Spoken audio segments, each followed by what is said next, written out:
નમસ્કાર મિત્રો, આપ સૌનું હાર્દિક સ્વાગત કરું છું આપણી સહિયારી ચેનલ જ્ઞાન એક ગુજરાત એટલે કે જીવાયજી એજ્યુકેશન। શું મિત્રો તમે ધોરણ 7માં અભ્યાસ કરી રહ્યા છો? શું મિત્રો તમે દ્વિતીય સત્રાંત પરીક્ષાની તૈયારી કરી રહ્યા છો? તો આ વિડીયો તમારા માટે છે। મિત્રો વિડીયોને સ્કીપ કર્યા વિના અંત સુધી જરૂરથી જોજો, જેથી તમને તમામ પ્રશ્નોના જવાબ વાંચ્યા વિના યાદ રહી જાય। શરૂઆત કરીશું મિત્રો આજના વિષય તરફ, આજના વિડીયો તરફ। વિષય ગુજરાતી ધોરણ 7 તૃતીય સત્રાંત પરીક્ષાના મોડલ પેપરનું સંપૂર્ણ સોલ્યુશન આ વિડીયોમાં જોઈશું। શરૂઆત કરીએ મિત્રો। સૌપ્રથમ પ્રશ્ન 1 નીચે આપેલ પ્રશ્નોના વિસ્તારપૂર્વક જવાબ લખો। 1. તમારા જીવનમાં બનેલો એક સારો પ્રસંગ લખો। મિત્રો તમારા જીવનમાં પણ સારા એવા પ્રસંગો ઘણા બધા બન્યા હશે, તો તમારે કોમેન્ટ યસ નો લખવાનું છે અને તમારે અહીં તમારા જીવનમાં બનેલો પ્રસંગ લખવાનો છે। તો કે એકવાર હું મારા પરિવાર સાથે મેળામાં ગયો હતો। મેળામાં ફુગ્ગા ફોડીને ઇનામ મેળવવાની સ્પર્ધા હતી। મેં પણ સ્પર્ધામાં ભાગ લીધો અને બંદૂકનું નિશાન તાકી ફુગ્ગો ફોડ્યો અને ફુગ્ગામાંથી ચિઠ્ઠી નીકળી। તેમાં લખ્યું હતું, આ ફુગ્ગો ફોડનારને ઇનામમાં રમકડાનું એરોપ્લેન મળશે।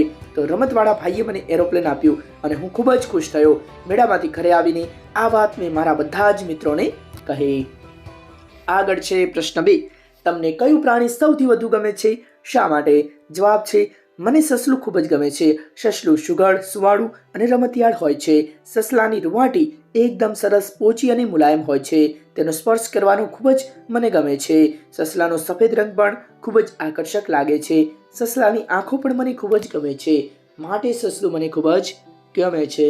મિત્રો તમને કયું પ્રાણી ગમે છે? કોમેન્ટ જરૂરથી લખજો। આગળ છે પ્રશ્ન 3, ભાણાને દુધામામા પર શા માટે ખીચ ચડતી? જવાબ છે, લેખકે ભાણાએ દુધામામા પાસે નવા બૂટ સીવડાવવા પગનું માપ આપ્યું હતું। દુધામામા અનેક બહાના કાઢતા, લેખકને અનેક ધક્કા ખવડાવ્યા છતાં દુધામામા ભાણાને શાંતિથી, સ્વચ્છતાથી સમજાવતા રહ્યા, બહાના કાઢીને ધક્કા ખવડાવતા રહ્યા, તેથી ભાણાને દુધામામા પર ખીચ ચડતી। આગળ છે મિત્રો પ્રશ્ન 2, નીચે આપેલા પ્રશ્નોના જવાબ વિસ્તારપૂર્વક લખો। 1. તમે ગયેલા કોઈ ખેતર કે વાડીની હરિયાળીનું વર્ણન કરો। તો મિત્રો જવાબ આપેલો છે, જેનો તમારે સ્ક્રીનશોટ લેવાનો છે, જેથી આપણો વિડીયો બહુ લાંબો ન થાય। આગળ છે મિત્રો પ્રશ્ન 2, જનની કાવ્યમાં દર્શાવેલા માના ગુણોનું વર્ણન કરો। તો મિત્રો માના ગુણોનું વર્ણન અહીં કરેલું છે, જેનો પણ તમારે સ્ક્રીનશોટ લેવાનો છે।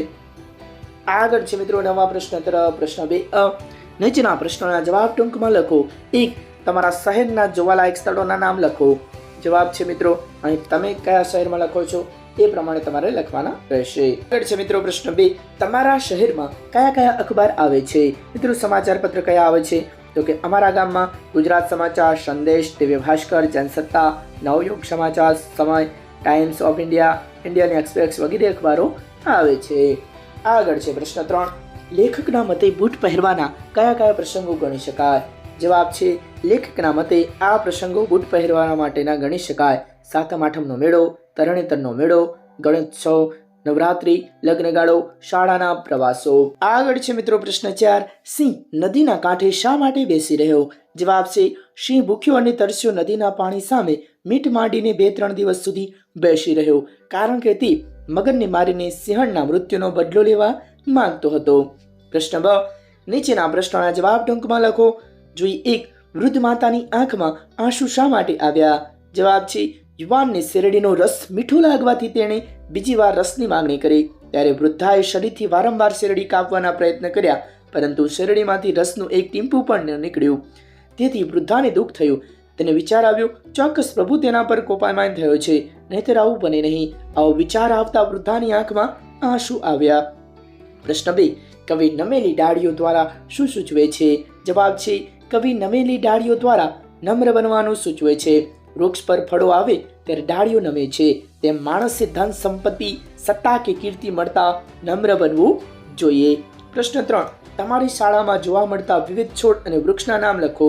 જવાબ છે, જાસૂદ, ચંપો, ગલગોટો, કરેણ, ગુલાબ, ચમેલી, કમળ, તુલસી, આંબો, વડલો, પીપળો, જાંબુડો વગેરે ફૂલ છોડ છે, વૃક્ષ છે। આગળ છે પ્રશ્ન 4, મા વિશે કોઈ પણ 2 કહેવત લખો। જવાબ છે, મા તે મા ને બીજા બધા વગડા ન વા, માની ગરજ કોઈનીથી ન સરે, મા કહેતા મોઢું ભરાય, જનની અને જન્મભૂમિ સ્વર્ગથી પણ મહાન છે, મા એ ઈશ્વરની અમૂલ્ય ભેટ છે। આગળ છે નવા પ્રશ્ન તરફ। પ્રશ્ન 3, નીચેની કાવ્ય પંક્તિ પૂર્ણ કરો।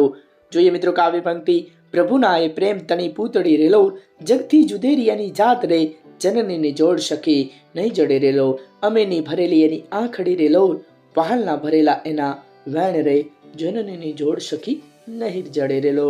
કવિ બોટાદકર લિખિત કાવ્ય છે. આગળ છે પ્રશ્ન 4. નીચેના પ્રશ્નોને વિચારીને લખો.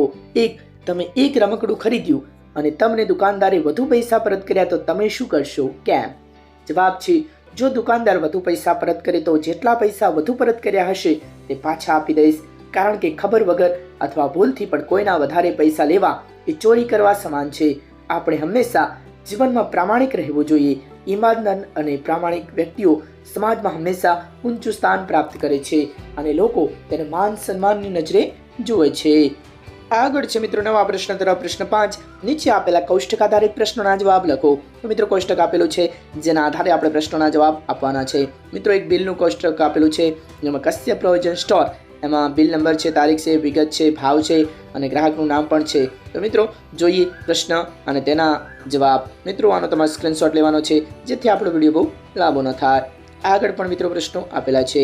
હવે જોઈએ આગળ નવા પ્રશ્ન તરફ. પ્રશ્ન 6. નીચેના પ્રશ્નોના ઉત્તર વિચારીને લખો.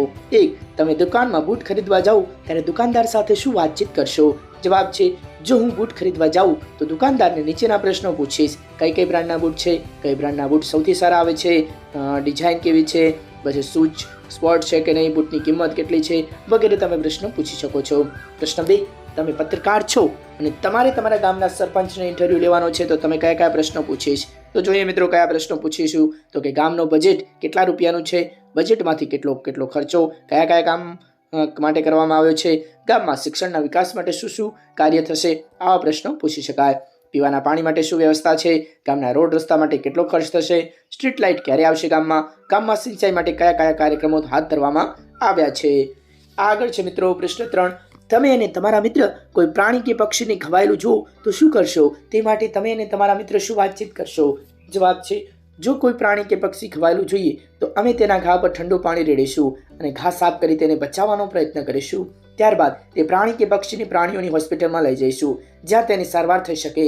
આના માટે હું અને મારો મિત્ર વાતચીત કરીએ કે આ પક્ષી કે પ્રાણીને ઘા કેમ લાગ્યો હશે, આપણે પક્ષી કે પ્રાણીને કઈ હોસ્પિટલમાં લઈ જઈશું વગેરે જેવી વાતો કરીએ. આગળ છે પ્રશ્ન 7.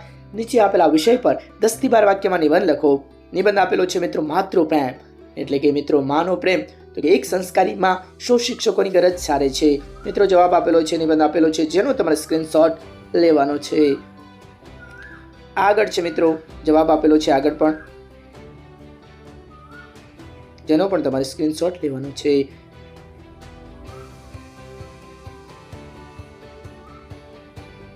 આગળ છે મિત્રો પ્રશ્ન 8. ફકરાના આધારે પ્રશ્નોના જવાબ આપો.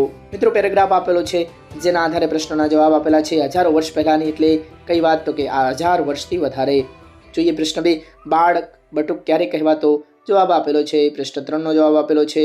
જોઈએ પ્રશ્ન 4 નો પણ જવાબ આપેલો છે જેનો તમારે સ્ક્રીનશોટ લેવાનો છે. આગળ જોઈશું મિત્રો હવે નવા પ્રશ્ન તરફ. પ્રશ્ન 9. સૂચના અનુસાર જવાબ લખો. 1. નીચેના શબ્દોને શબ્દકોશના ક્રમમાં ગોઠવો. જવાબ છે અનિલ, ઉત્સાહ, નભ અને હેમંત. મિત્રો સૌપ્રથમ સ્વર આવશે ત્યારબાદ વ્યંજનનો સમાવેશ થશે. જોઈએ પ્રશ્ન 2. શબ્દની જોડણી સુધારીને લખો. તો શૂરવીર આ રીતે લખી શકાય, શૂરવીર. જોઈએ મિત્રો આગળ શબ્દ સમૂહ માટે એક શબ્દ લખો. જીવન આપનાર, દાતા, જીવનદાતા. પ્રશ્ન 4. બે શબ્દનો ઉપયોગ કરીને એક વાક્ય બનાવો. ઉનાળો અને ગરમી. તો જવાબ છે મને ઉનાળામાં ખૂબ જ ગરમી થાય છે. જોઈએ પ્રશ્ન 5. કૌંસમાંથી યોગ્ય શબ્દ પસંદ કરી ખાલી જગ્યા પૂરો. રાત્રે આકાશમાં શું દેખાય છે? 6 નંબર ઉદાહરણ મુજબ લખો. કારેલું કડવું તો લીંબુ કેવું હોય? ખાટું. જોઈએ મિત્રો પ્રશ્ન 7. અલગ પડતા શબ્દ પર ગોળ કરો. ઝાડ, તારું અને વૃક્ષ. જવાબ છે તારું. આગળ છે મિત્રો પ્રશ્ન 10. માંગ્યા મુજબ જવાબ લખો. 1. રૂઢિપ્રયોગનો અર્થ આપી વાક્યમાં પ્રયોગ કરો. જોઈએ 1. લાજ જવી એટલે કે આબરૂ જવી અથવા ઇજ્જત જવી. વાક્ય છે રમેશ પરીક્ષામાં ચોરી કરતા પકડાયો, તેની લાજ ગઈ. પ્રશ્ન 2. આપેલ શબ્દોનો સમાનાર્થી શબ્દ લખી વાક્યમાં પ્રયોગ કરો. મધુર એટલે મીઠું. પ્રશ્ન 3. વિરોધાર્થી શબ્દ લખો. જોઈએ આશા એનો વિરોધી નિરાશા, હાજરી એનો વિરોધી ગેરહાજરી. પ્રશ્ન 4. વાક્યમાં યોગ્ય વિરામ ચિહ્નો મૂકો. લાવો શા વાસ્તે નહીં વાંચીએ. જવાબ છે લાવો શા વાસ્તે નહીં વાંચીએ. યોગ્ય વિરામ ચિહ્ન ઉદ્ગાર ચિહ્નનો ઉપયોગ થશે. આગળ છે પ્રશ્ન 5. નીચેના વાક્યનો પ્રકાર જણાવો. રાજન રાજકોટ ક્યારે જશે? જવાબ છે પ્રશ્નાર્થ વાક્ય. પ્રશ્ન 6. નીચેના વાક્યમાંથી સર્વનામ શોધી તેની નીચે લીટી કરો. જવાબ છે તે પંખી ઝાડ પર બેઠું. જવાબ છે તે સર્વનામ થશે. જોઈએ પ્રશ્ન 7. નીચેના વાક્યમાંથી ક્રિયાપદ શોધી તેની નીચે લીટી કરો. જવાબ છે સસરાજીએ વહુઓને દાણા આપ્યા. જેમાં ક્રિયાપદ થશે આપ્યા. જોઈએ પ્રશ્ન 8. નીચેના વાક્યમાંથી ક્રિયા વિશેષણ શોધી તેની નીચે લીટી કરો. જવાબ છે રાધા ધીમે ધીમે લખે છે. જવાબ છે ધીમે ધીમે. મિત્રો આજનો વિડીયો અહીં પૂરો થાય છે. વિડીયો જોવા બદલ આપ સૌનો દિલથી આભાર. વિડીયોને લાઇક કરજો અને તમારા મિત્રો સુધી જરૂરથી શેર કરજો. અને હા મિત્રો, ધોરણ 7ના તમામ વિષયના દ્વિતીય સત્રાંત પરીક્ષાના મોડલ પેપર આપણી ચેનલમાં મૂકેલ છે. જો તમારે જોવાના બાકી હોય તો જરૂરથી જોઈ શકો છો. જય હિન્દ, જય ભારત.